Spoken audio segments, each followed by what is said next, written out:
Continuous ആയിട്ട് ലക്ഷ്യങ്ങളില്ലെങ്കിലേ നമ്മൾ ജീവിച്ചിരുന്നിട്ട് കാര്യമില്ല.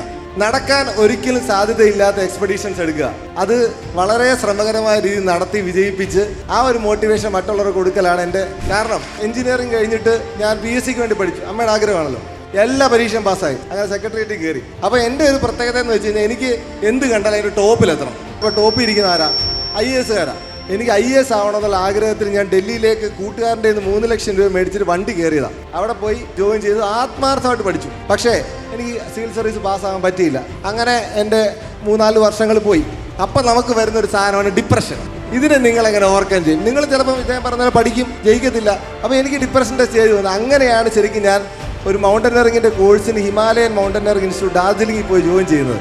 അതാണ് ശരിക്കും എന്നെ ഇപ്പോൾ ഇവിടെ കൊണ്ടെത്തിച്ചത്. നിങ്ങളുടെ ലൈഫിനെ നിങ്ങൾ എങ്ങനെ എക്സ്പീരിയൻസ് ചെയ്യുന്നു, എങ്ങനെ കണ്ടെത്തുന്നു എന്നുള്ളതാണ് ചോദ്യം. അത് കണ്ടെത്താൻ വേണ്ടിയിട്ടുള്ളൊരു ജേർണി ആയിട്ട് മാത്രം നിങ്ങളുടെ ഈ ഒരു ദിവസങ്ങളെ കണ്ടെത്തുക, ഈ പഠനത്തെ കണ്ടെത്തുക. നമ്മുടെ എല്ലാം ജീവിതത്തിൻ്റെ ലക്ഷ്യം എന്ന് പറഞ്ഞാൽ സന്തോഷം ഉണ്ടാകുക എന്നുള്ളതാണ്, അല്ലേ?